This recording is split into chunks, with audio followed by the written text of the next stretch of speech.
Hi, everybody. This is Joe. And this is Lisa. And welcome to your cheap date for July 1st, 2006.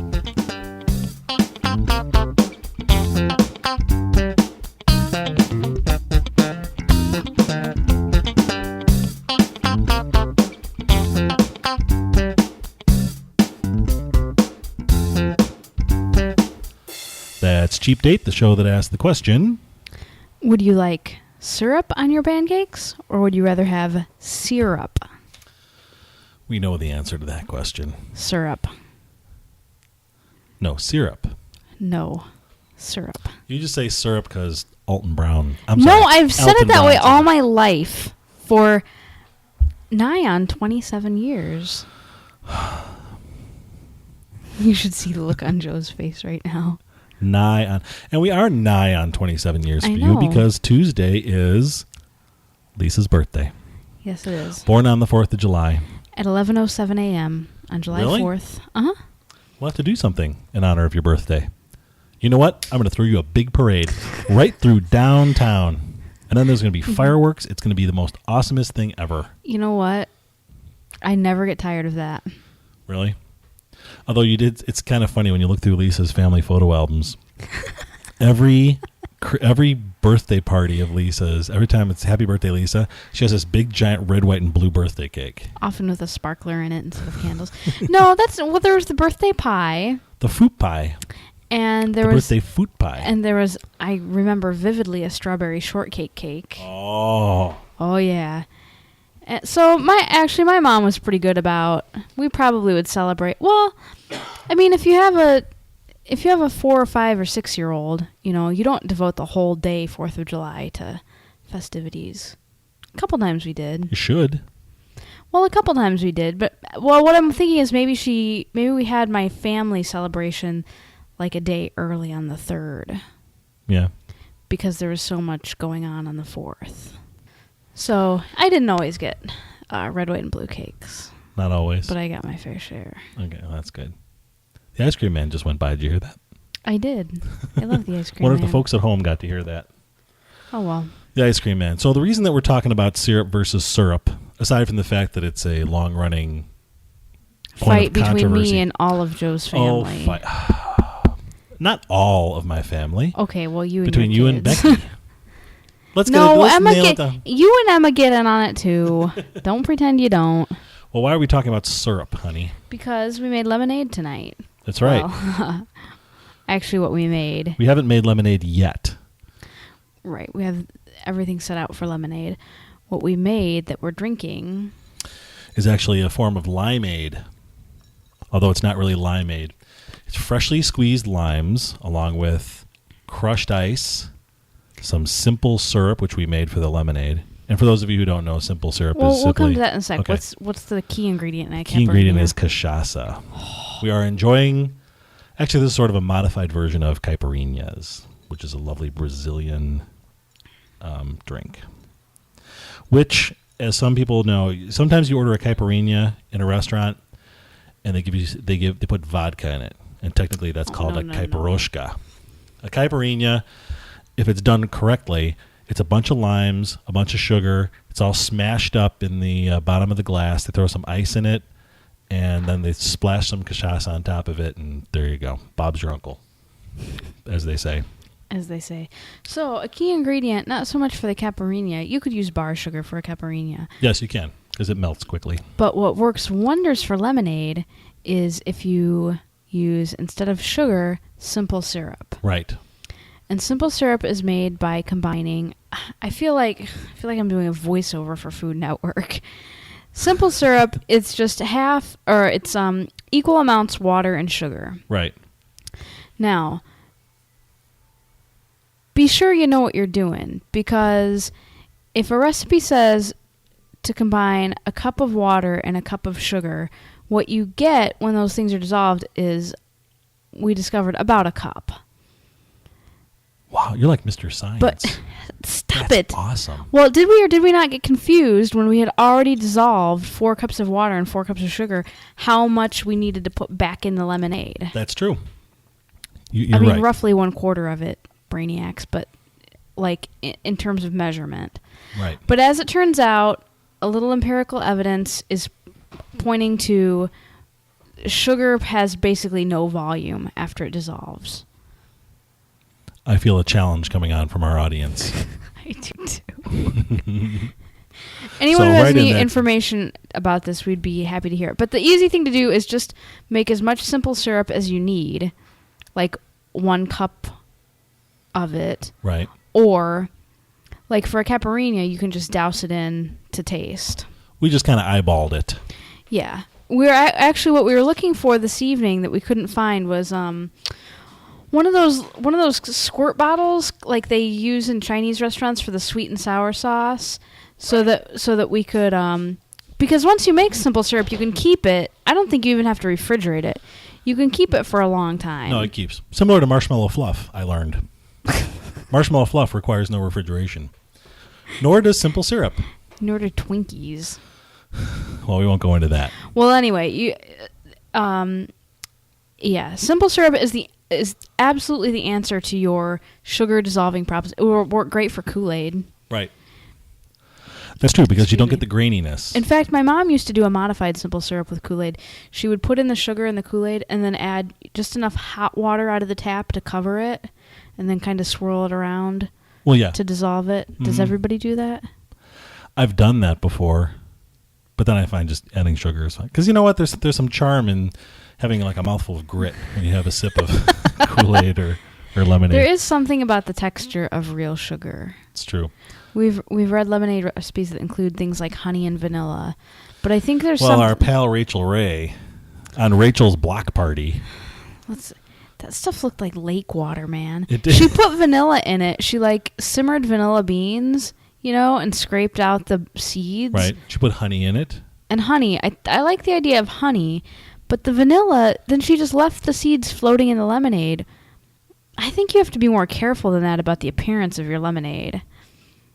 I think so, because it didn't look real appetizing, but I'm sure it tasted good. No, it really looked kind of nasty, yeah. And the honey kind of darkened it too. I thought it looked bilge water. Okay, so but anyway, well, honey, just sugar and lemon for us. So when we're done here with the show, we're gonna finish up our caipirinhas, and if we're still walking, I'm gonna have mine finished before we get called to the table. We're gonna make some lemonade and enjoy this wonderful long holiday weekend, which culminates in your birthday. Culminates. That's right. Indeed. Should I sing happy birthday to you, or should we wait till after the show? Happy birthday. This isn't that kind of show. Oh, you're right. It's a food show. Now, this week's cheap date, honey, is actually a conceptual piece. We're not going to be called to the table. No, don't laugh. This is sort of like Dark Side of the Moon or Tommy or The Moody Blues Days of Future Past, or take your pick. It's a concept. A rock okay? opera? It's like a rock opera. Okay, you ready for it? Now, what I need you to do. Anything. Okay, we'll talk later. Anyway, here's what I want you to do. Close your eyes. Okay. And imagine a place. I'm imagining. Imagine a place way out in the country, far away from road noise, cars, people, airplanes, ice cream trucks, cable TV. Like out in the flat cornfields of Indiana? No, I'm thinking like in the hilly world of northwestern Illinois. And when you open your eyes, you will find yourself in Galena, Illinois. So open your eyes. Look! Well, what do you know about that? The magic of radio. It really is magic. Listen to those crickets chirping and OMG. And birds. Mm-hmm. Do I hear a babbling brook? I think you might. And crickets and birds chirping and probably a duck quacking and frogs croaking and... and a cat rolling in the grass. Exactly, in the gravel. That makes. Yes, here we are in Galena, Illinois. And it really is a getaway. It really is. In the I'm not sure I fully appreciated what a getaway was until I lived here. Mm-hmm. I never had so much to get away from. Hey, I just mean, hey. I just mean in terms of the city. The No, I know city. what you're I don't even live in the city, but the and all the suburb noise. life. Exactly. And the noise. So I live spitting distance from the train tracks. that's true. You hear them every morning rumbling through, and occasionally blowing the whistle as well. And right next to O'Hare Airport. Mm-hmm. I mean, it's a noisy place we live in. So we went out to the Hawk Valley Retreat in Galena, Illinois, which is actually about 4 miles out of the town of Galena. I wouldn't have it any other way, personally. It was wonderful. So we go out there. This is a former homestead of the Courting family, and it's actually in the middle of a valley. It's very, very cool. It's in the middle of it. There's hills all around. It's down in the valley, down in the valley of the Jolly Green Giant. There's no Jolly Green Giant that I know of, but they have these our hosts who are Jane and Fritz. Mm-hmm. Although we didn't get to meet Fritz because he was out of town at the time. Have a lovely, lovely home, and we stayed at this B&B. It was wonderful. This was actually my first time at a B&B. Mm-hmm. I didn't quite know what to expect. And indeed, it was very different from a typical hotel experience. It was more like staying with a relative. A sort of distant Not relative. like my parents, but right, like a distant relative who said, well, yeah, as long as you're in the area, come by. You know, I have to go to work and go about my daily business, but you can stay here and see the sights and relax. Mm-hmm. And it was great. So the main house, now this is not, I've stayed in bed and breakfast before that are old mansions that have been refurbished and rehabbed and all that other good stuff. Yeah, that's more what I was thinking. This is actually a newer home. It was probably built in, I don't know, the 50s, the 60s, something like that. But the rooms were very nicely appointed. Ranch style. And the dining room was very nice and everything. But these folks also have a couple of cottages on the ground if you wanted a more private experience as well, which is pretty cool. The nice thing about the house being newer and being ranch style is that they had plenty of room to add on private bathrooms. Right. Which I think... It made the stay a little bit more pleasant. I think I would have trouble with a shared bathroom. Maybe not, but... So we actually went up to Hawk Valley for a weekend. Got up there on Friday night. It was wonderful. We met our hostess. We got our room, and then we immediately head out to the town of Galena. Mm-hmm. Galena is an historical town. Oh, my...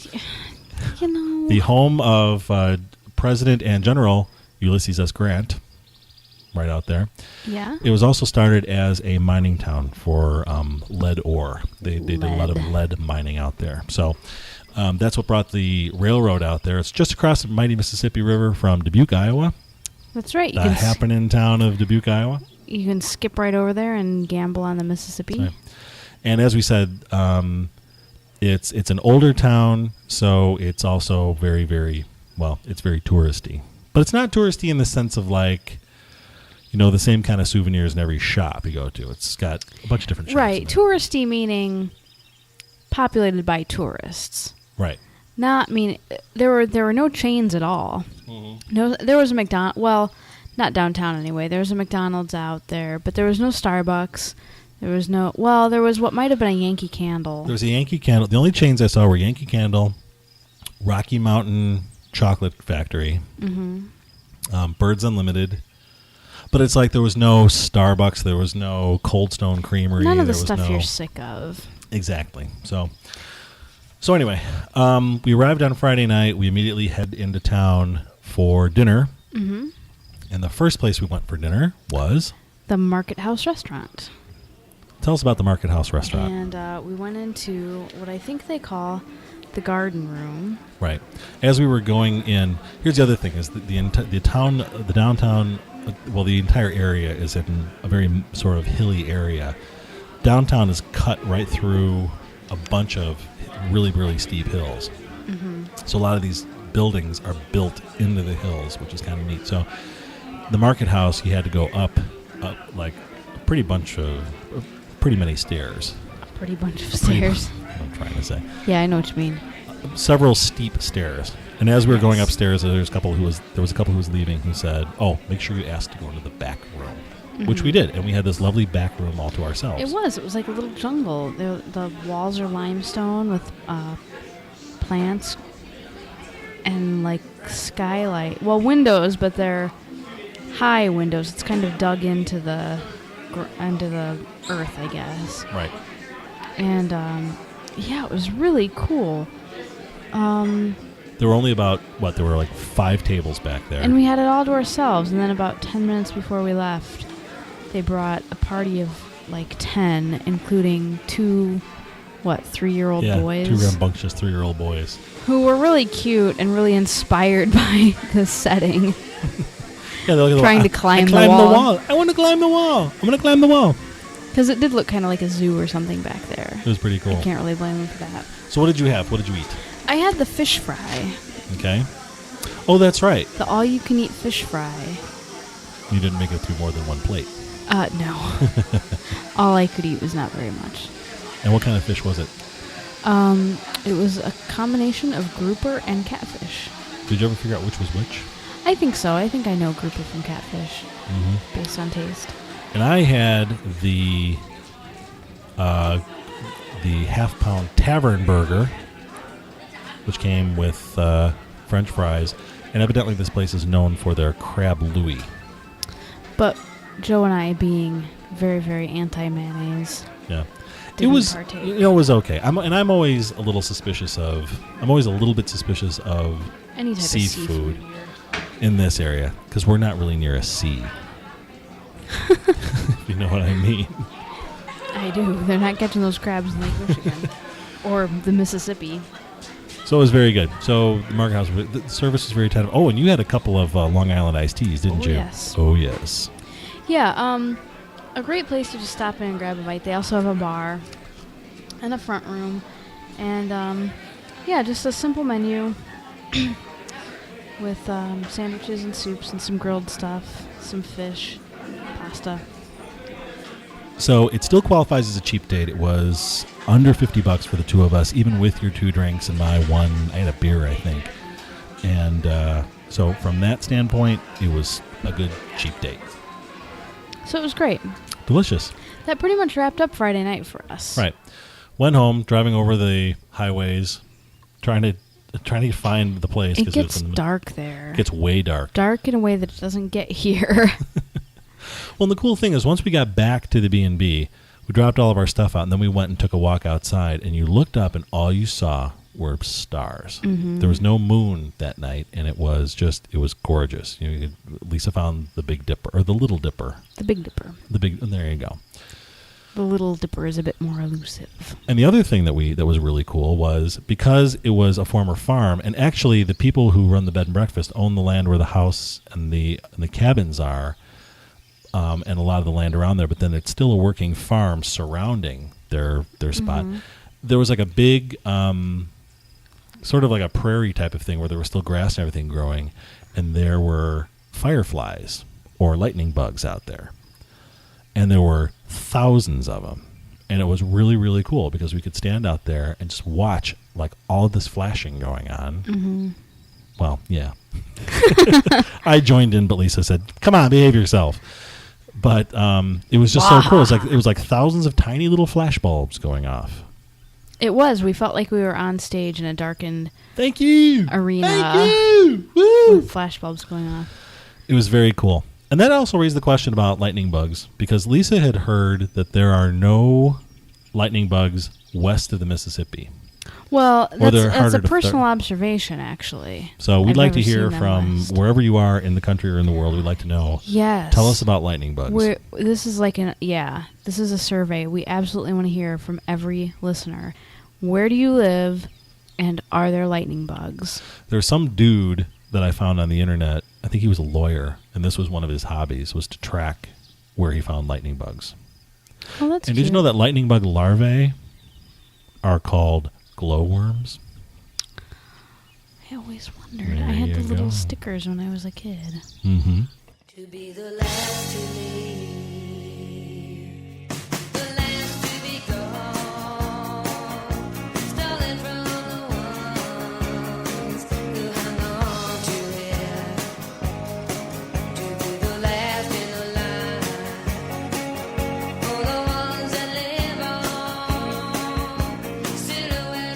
So that was Friday night. Then Saturday we got up to a lovely breakfast. Oh my gosh! Don't even get me started about the food at the B&B, the breakfast. Okay, so we should probably talk about the breakfasts. Breakfast Saturday morning and breakfast Sunday morning. Absolutely, the only way to vacation is to stay in someone's house where they will serve you breakfast. Mm-hmm. We walked 15 feet, nothing to order, nothing to decide, no bill to pay. Great company for breakfast. Mm-hmm. The best coffee ever. And neither of us are coffee drinkers. Yeah, we don't even drink coffee. And it was good coffee. And real cream and fruit and pastries. The first day there was some sort of casserole. Actually, both breakfasts were like simple. They weren't extravagant, but they were delicious and they were beautifully done. The first day was in little individual like souffle dishes. A cheese. I don't know if you would call it a souffle or a quiche. It wasn't especially cheesy. It wasn't a quiche. Eggy with some meat. Yeah, it was sort of like a baked omelet, actually. Actually, yeah, that's probably the best description for it. In these elegant little dishes with, did we get some? Oh no, there's meat in it with some fruit, right? And and toast. Perfect breakfast. The second day, a baked French toast with brown sugar on top that was sort of melting into a syrup, and and sausage and fruit. A wonderful little banana and strawberry thing. Right. And then she had these muffins. They were like those dark bran muffins or something. Those were delicious. Muffins both days and fresh juice and coffee and And it was great. We got to meet a lot of people. Most of them from here. Most of them from the Chicago area. It's like, where are you from? Oh, we're just from outside Chicago. Oh yeah, we all live within 5 miles of each It's other. hilarious. Except for the couple who was there who were from England. Yorkshire. They're from Yorkshire. And boy were they. And boy were they ever from Yorkshire. Yes, they were telling us about their experience at their very first Cubs game. Absolutely priceless hearing the British perspective on Chicago. Yeah. Chicago being one of those more American of cities, if I can say that. Right. I mean, he was telling Chicago is a big food city, a very not a very demure city, you might say. But the one thing they kept bringing up was the fact that, we're here with our friends, we're here to see things, but it's like everything is about food. Yeah. We're eating, we're having breakfast. Like, okay, well, what should we do for lunch? And what should we do for dinner? And it's like, well, yeah, that's what we do Need here. a snack? Okay, we're at the ball game. You have to have a hot dog, an Italian sausage, an Italian beef, peanuts. Mm-hmm. And he was talking about how at their football games, if people would be walking around and getting up the way that they do at Wrigley Field, he said people get killed. Boy. They'd be yelled at and killed and whatever. Oh, the other thing that I thought was really funny was he said that the way the food vendors kept coming around saying hot dogs or whatever. He said, I'm English, so I have to answer them. So every time a guy came by, I'd say, oh, no, thank you. And my friends are saying, you don't have to say anything. He goes, no, he's telling me, he has food for sale, and I'm saying no thank you. So I'm saying no thank you to every single vendor who walks by. So that was pretty funny. So that's all part of the B&B experiences. It's totally worth, you meet people from... That reminds me of Crocodile Dundee. You know what? Remember where he's walking down the street in New York saying hi to everybody? Uh-huh. Very similar. That's funny. So fascinating. So after breakfast, we went into town. We walked around to a bunch of different shops. We found a really, really cool toy store there. Oh, yeah. That sold all these toys that I remember from when I was a kid. They had Rock'em Sock'em Robots. They had the Rock'em Sock'em Robots. They had Battling Tops, which is a game that I had, which I don't think I've played since I was probably 8 years old. But you have not lost your touch, my friend. I have not lost my touch. I won. Yeah, that's right. I won lunch, didn't I? Yeah. I'll pay you back sometime. They had a bunch of green army men. It was great. It was like a toy store that I remembered when I was a kid. Mm-hmm. They had like all the toys out to play with. Mm-hmm. No pressure to buy anything. Just come in and play. Little bins with like cheap things like little parachute guys and Super Balls and Jacks and Green Army Men and stuff like that, erasers. So you could spend as little or as much as you wanted. And then, in fact, I wanted to get a copy. There's a DVD that they were playing with all these old commercials on it. I wanted to get a copy of that. Oh, yeah. that But was I neat. think I found that on the internet too, so that's pretty cool. Oh, okay. But it's very cool. So I'm singing along. Yeah, I'm in the store, and all of a sudden I'm singing along with the commercials on the. I'm singing along with the commercials on the TV. I'm singing the Post Raisin Bran commercial. Andy Griffith for Post Toasties. I'm Andy Griffith. Yeah, that's right. That was very cool. Oh, yeah, I remember those. Oh, yeah, sure you do. The Fifth Dimension for what were they doing a commercial for? It was a fifth. They were doing some soft drink commercial. Well, anyway, let's skip ahead to dinner real quick. Skipping ahead to dinner. Because dinner was fabulous. We got reservations at Fried Green Tomatoes, an Italian restaurant right down on Main Street. Everything's right down on Main Street practically. Not, and we need to make a point of here. The restaurant is called Fried Green Tomatoes, but it is not like the southern fried green tomatoes. It's or the- fried green tomatoes, as we say. Uh-huh. You want another drink? Yeah, I'm ready. We had a great bottle of wine. Oh my God, more food than we even knew what to do with because we ordered the signature dish, the fried green tomatoes, but we all as an appetizer. But with our dinner, we got soup, salad, literally hunk of a bread. whole loaf of bread. Mm-hmm. Of course, we had wine. Yeah, we were like, oh, and then we got dessert. We'll backtrack real quick. Does it get any more American than that? The fried green tomatoes are prepared interestingly. It's almost like an eggplant parmesan, I would say. Well, fried Is green it- tomatoes do have are very much like eggplant Well, see, I've never had or like squash. I've never had like the southern thing. Well, It basically, says here it's lightly breaded sliced green tomatoes sautéed in olive oil, sprinkled with mozzarella and parmesan on a bed of tomato sauce. sprinkled. It was not sprinkled. It was buried. Yeah. And folks, this is not a complaint. They didn't sprinkle anything at this place. Uh, A southern fried green tomato is a lot like if you've ever had fried squash, okay, basically. I'm with you now. So then we had, as Lisa said, the soup was a Spinach Florentine. right, which Delicious. was amazing. It was light yet amusing and hearty. Amusing. I don't know, amusing. A salad. There wasn't anything like astonishing about the salad, was there? It was just a mixed greens salad. I mean, not like a Ponderosa mixed green salad. It was Yeah, it was just a nice little, a little very arugula, a simple little bit of- salad. And the bread, oh, this big honking loaf of sourdough bread. that must have been dunked in butter. Yeah, with like a half a pound of shredded Parmesan on top of Yeah, it. sprinkled. God. So then, after that, our main course came. Huh? Yeah. I had, what was it, cavatoni pasta? It was. Hold on. Pasta con carne. It says linguine or fusilli on here. Oh. That's what it was. So yeah, you had it was called the pasta con carne, which is just pasta and a meat sauce, and you had the whatever that pasta was called. Yeah.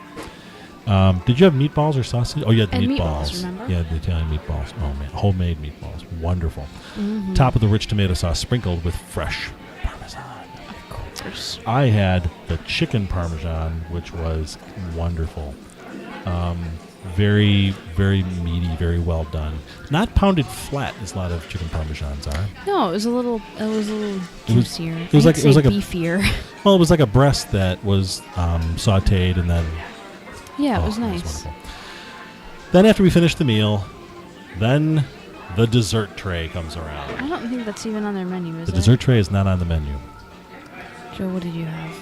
Well, we had our choice of about 15 different things. Which, of course, they brought on a tray because Yes. they know that you can't turn it away. Exactly. Now, isn't their dessert chef, like, renowned for something? Well, the restaurant is renowned, and yes, apparently the desserts are award-winning. The dessert chef is award-winning. I don't have anything to back that up. The two things on the dessert menu that stood out wound up being the two things we ordered. One being the creme brulee, because I'm a sucker for creme brulee. And as soon as the server pointed at the mini chocolate lava cake, I knew it was going to be on the plate of the lady sitting right across from me. And it was. And it was, according to Joe, almost too chocolatey. For me, it was. It was too much. But I don't believe in such nonsense. Mhm. So I thought it was wonderful. And your creme brulee I thought was outstanding. It was But I'm very not good. a connoisseur. It was very, very good. Okay, now the thing about fried green tomatoes is that this doesn't really count as a cheap date because our bill was well over $50. But you know what? As we said on the show before, once in a while you just gotta splurge. So, to sum up, fried green tomatoes was a wonderful place to go. Oh, and if you go there, if you are going into Galena and you do want to decide to dine there, call ahead. We had reservations, and for 6:30, and we wound up waiting, and people were walking in there around 7 o'clock, and they were told they were going to be seated at about 9. Mm-hmm. So this is one of the hot spots in town to Now in which you dine. We dressed up for this, but there were people in there in shorts and polo shirts. Oh yeah, you don't anything in that town. You do not have to dress up. Very casual, very fun. But it was romantic. Well, there were some little kids sitting next to us, but but it could be very romantic if you got in the right kind of spot and you had the right You're there with dining the right partner. person. Aww. Yeah, go to Galena. It was really, truly relaxing and fun, and Definitely a wonderful little getaway. not super indulgent like something like Mexico, not super hectic like Disney. Just a nice place to be for a couple days. Mm-hmm. It's a great place And to walk across the street. Like, walk across the street. Wait till the car goes by and then walk like a normal person. Not like they do in Chicago, Where you just go. where they start walking and assume that the cars will stop, Right. which they don't. Anyway. Anyway, so I think that is going to wrap it up for this week's show. Okay. We covered a lot of territory, folks. Hope, Yes, we It did. wasn't Oh, wait, too- we're still in Galena. Do we need to come back? nah, you know what? I'm Let's not- stay here for now. Okay. When we come back after the 4th of July holiday, everything will be back to normal again. Okay. Sort of. I'm fine with I don't that. even know what that means.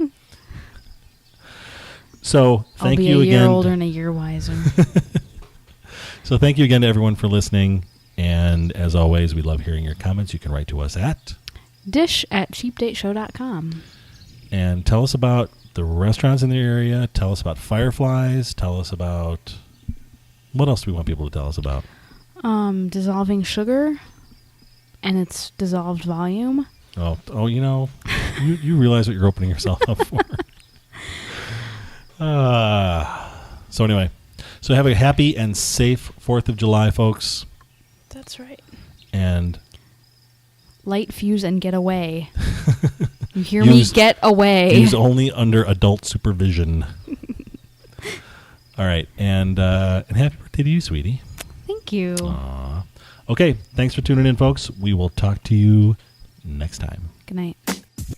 This podcast is proudly listed at podcastpickle.com. We're 95.5 WMET.